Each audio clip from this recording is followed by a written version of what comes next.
Hey guys, welcome back to the channel. Today we're going to be continuing our series on end times. This is going to be, I believe, video number 5 in this series. So if you have not watched the previous 4 videos, I will link them below. This video is building on the previous 4, so it will make a lot more sense if you've watched the other videos in this series. Don't forget to subscribe to my channel and like and share this video, and talk to me in the comments. If you're a new subscriber, comment and let me know that you subscribed. I would love to hear from you. Today we're going to talk about the subject of end times prophecy. Most evangelicals believe a narrative that goes something like this. God created a good and perfect world, and then in the Garden of Eden, Eve and Adam messed it up.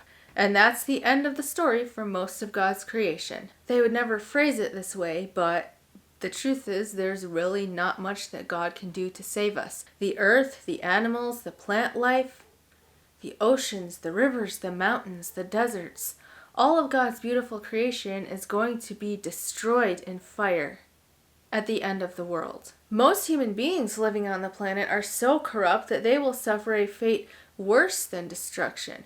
They will suffer eternal conscious torment in hell forever. Jesus came to sacrifice his life in hopes that he could save as many of us as possible. But at the end of the day, only a few will believe. Since 80% of the world's population is inherently evil with no hope for salvation, they're really going to screw things up down here leading up towards the end. And so God will have to pour out his wrath on the earth. Wars, famines, plagues, natural disasters. This is what Christians commonly see as end times events. Things are going to get worse and worse leading up to the end. And then the earth will be destroyed and every human being will be consigned to their eternal fate. It really fills you with hope and a sense of purpose, doesn't it? No, actually it cripples people with fear and dread. Even worse, it sets people against each other. It makes our fellow human beings the enemy. Christianity, at least the fundamentalist branches in developed countries, has become all about personal salvation for me, myself, and I, and hopefully for my loved ones, so that we can get out of here and go to heaven before destruction falls on all the unbelievers. Why would we put any effort into saving a world that can't be saved? If Jesus couldn't save so many, then what can we possibly do? I mean, sure, we can feed the hungry, but ultimately what good does it do them if they're one of the 80% that's going to end up in eternal torment forever? So dealing with the very real suffering of the world becomes secondary, if we even have the courage to try at all. There are many very loving Christians who are out there trying to make a difference in the world. I'm not at all trying to paint all Christians with one broad stroke here. What I'm doing is pointing out the logical inconsistencies in the Christian doctrine. If Christians are loving, it is because usually they see something in Jesus Christ in the Gospels that completely contradicts the doctrine that we've been taught to believe. And sure, this doctrinal view can be supported from Scripture if we read it as a flat text. Take individual books out of their historical context and paste together passages from Genesis and Revelation and Thessalonians and the Gospels as if their authors had somehow collaborated together. The problem is, or should I say the good news is, that this is not even remotely the gospel that Jesus taught. Jesus never talked about an afterlife heaven that we go to when we die. Instead, Jesus talked about the kingdom of heaven on earth. This kingdom of heaven would be the fulfillment of the Old Testament prophecies about a time of peace and harmony that would exist on the earth. Old Testament writers seem to indicate that this time of peace and harmony would be ushered in by a mighty military Messiah and built on the back of war and bloodshed. But Jesus said, no, the kingdom of heaven is already here. It is a metaphysical reality that exists inside of you. And it is embodied and expressed through love. Loving God, loving yourself, loving your neighbor, and loving your enemy. Jesus refused to use violence to usher in the kingdom, choosing instead to sacrifice his life showing us that the way the kingdom manifests and grows in the earth is through self-sacrificial love. This was so astounding and powerful a message because it was counterintuitive to everything that humanity had believed up to that point. And it would appear that we still have not gotten the message. We've turned Christ's mission into some type of blood sacrifice to mollify an angry God and save ourselves from an eternal damnation that Jesus himself never spoke of. Rather than understanding, he was showing us the way. Yes, he was being the way, but he's also demonstrating and showing us the way. The way of salvation, the way to heal the world, here and now, the things that make for peace, the way of sacrificial love and forgiveness. It is true that Jesus did warn that many would not enter the kingdom of heaven. John 3:3, unless someone is born again, he cannot see the kingdom of God. Matthew 18:3, unless you change and become like little children, you will never enter the kingdom of heaven. Matthew 7:13 and 14, for wide is the gate and broad is the way that leads to destruction, and many enter through it. But small is the gate and narrow the way that leads to life, and only a few find it. Matthew 8:11 and 12. I say to you that many will come from the east and the west and take their places at the feast with Abraham, Isaac, and Jacob in the kingdom of heaven. But the subjects of the kingdom will be thrown outside into the darkness, where there will be weeping and gnashing of teeth. In modern Christianity, we've been trained to read these verses as if they're consigning people to an eternal hell in the afterlife. But not one of them actually mentions hell or the afterlife at all. If the kingdom of heaven is a metaphysical reality to be experienced here and now, then it follows that those who are shut out from the kingdom or cannot enter the kingdom are shut out now or cannot enter the kingdom of heaven now. Gospel of Thomas, verse 113. The kingdom of the Father is spread out upon the earth, and people do not see it. Jesus is not saying that if we don't confess and believe in him as Lord, we will not enter an afterlife heaven. The closest thing that Jesus ever comes to saying anything like this is in the parable of the sheep and goats in Matthew 25, where Jesus says that those who don't feed the hungry and clothe the naked and visit the sick and the imprisoned will be sent away to eternal destruction, which would probably be better translated age-long pruning or age-long correction. But I've done a whole video on just this passage, which I will link below. What is far more likely is that Jesus is actually talking about a state of consciousness. Oneness consciousness or Christ consciousness. If you can't see me and your brother or sister who is suffering, then you will experience that suffering. There's a teaching in A Course in Miracles that says, projection makes perception. We project onto the world our own state of consciousness and then we perceive the world as if it is that way.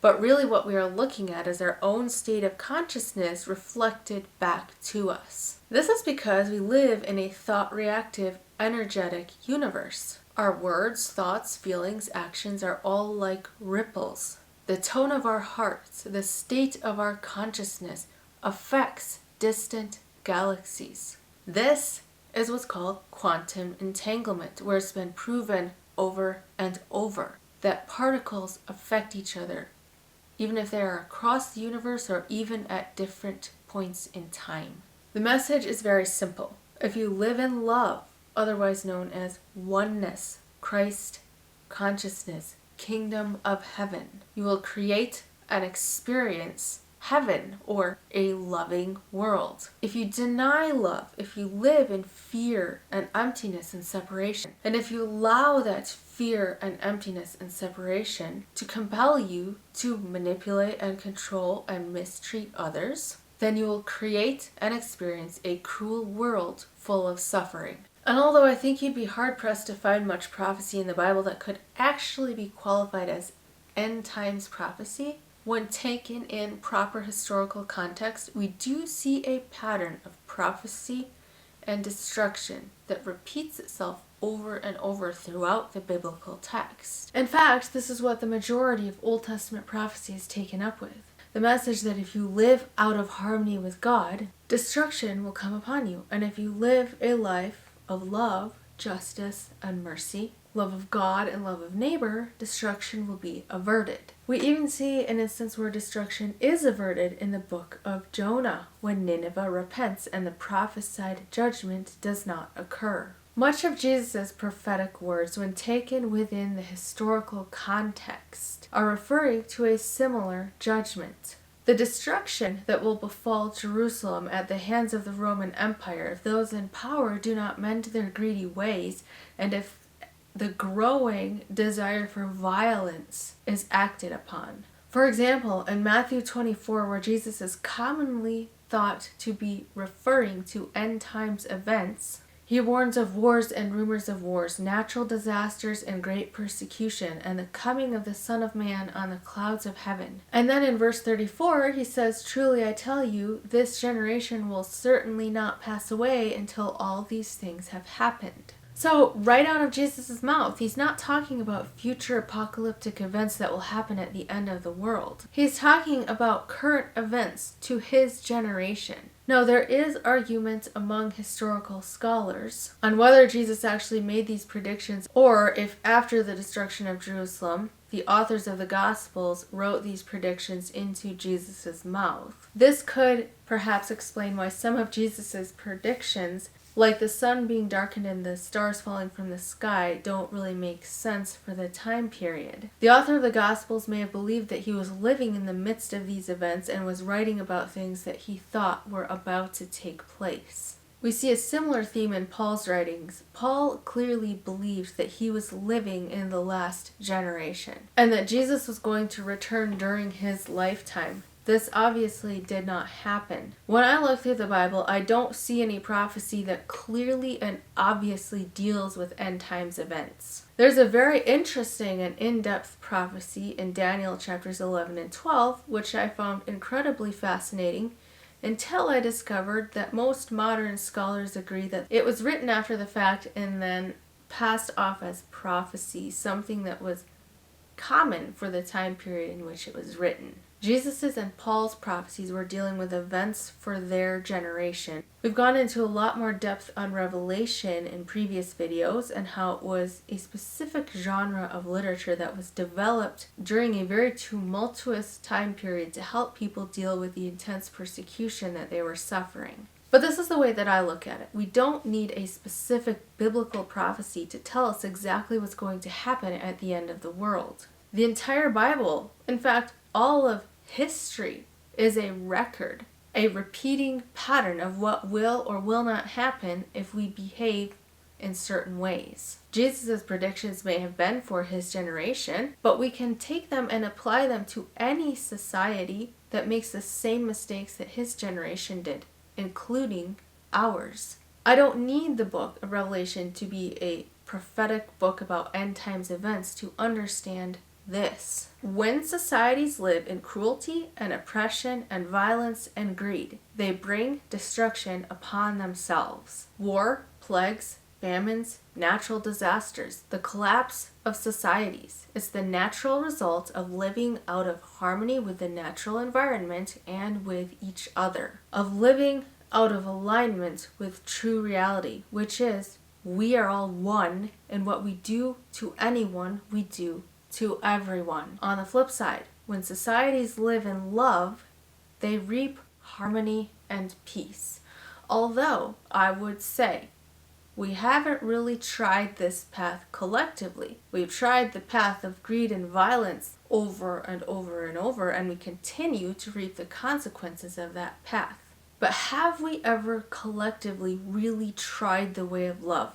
Or do we just continue to scoff at it, saying that it's too simplistic and it would never work? The beauty is that it is simple. It is so simple, and it is far healthier than a narrative that says certain things are bound to happen, nothing that you can do about it except try to save yourself. It puts the power squarely back into our hands. What we do, how we live, how we interact with and treat others has a direct effect on the course of future events. It's not, let's get out of here and go to heaven before judgment falls. Let's heal the world now by doing everything in our power to spread a message of love and live it out every single day. Near-death experiencers are sometimes shown visions of future events, which I find quite fascinating and also liberating, because the message is always so simple and empowering. I'd like to share with you the story of Ricky Randolph, a Baptist minister who fell 80 feet from a hunting stand and landed on a boulder. He found himself outside his body looking at the scene of the accident. He rose above the earth, traveled through outer space and through a tunnel, where he first encountered a light and then was given a life review. A voice asked him what he had done with his life, and then the events of his life from his birth to the present moment played out like a movie screen over to his right. He saw that every single action in his life had caused either love or pain for others, and he also saw all the ripple effects that all of his actions had made. In his own words, "I saw a man in his car that had run out of gas. I had stopped and given him a lift to a local store about a year ago. I had bought him some gas as he had no money and helped him get on his way. I thought to myself, why am I seeing this?" The voice was loud and clear. "You took no thought to help the soul and asked nothing in return. These actions are the essence of good. I saw all the people I had hurt as well, and was shown how my actions had set in motion the actions of others. I was stunned. I had never thought of my life having an effect on the actions that friends, families, and others I had met would take. I saw the results of all I had done. I was not pleased at all. I looked on until the events came to an end. Indeed, I had done so little with my life. I had been selfish and cruel in so many ways. I was truly sorry I had done so little. Then again, loud and clear, I heard the voice speak again. You must return.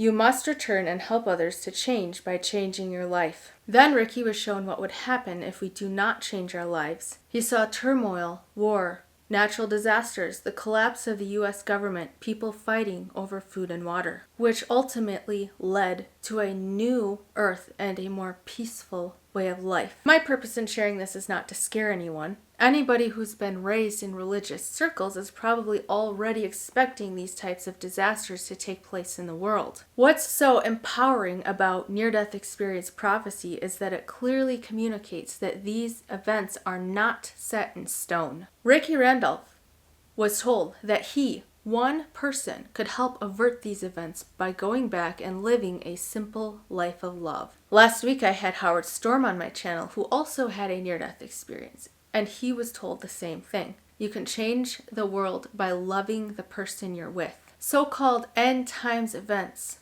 are the natural results of humans not loving each other. And we can avert or lessen these events by living lives of love. The salvation that Jesus came to bring us is not us getting out of here and going to heaven. The salvation is actually the healing of the world. It's us loving our neighbor, feeding the sick, clothing the poor, through demonstrations of love, softening hearts one at a time by pointing people to the inner light of Christ. The point isn't to get out of here, the point is to bring heaven here. And this can happen either by our own collective choice to love our neighbor or through the way of suffering. Either way, the earth is not going to be destroyed. What's going to happen is either through our choice or through consequence. We will learn how to live in peace and harmony in this world. There are more near-death experience accounts that I would like to share, but I am running out of time, so I will have to wait till my next video. Right now, what I want to do is to emphasize the point that in light of current events, there is only one thing that matters, one very simple, powerful, and liberating thing. What happens on earth is a result of how we collectively choose to live our lives. One person can cause a ripple effect that changes everything. We need to love our neighbor. It's that simple. Love is the answer, and it needs to happen collectively in order to change the world and to avert the collective consequences of our unloving way of life up till this point. But here's the good news. One person living a life of love and service is enough to affect the collective because we are all one. In the next couple of videos, I'm going to be getting deep into this topic. Please help me spread the message by sharing these videos and also by living love out day to day in your own lives. Be loved, be happy, be at peace, and thank you for watching.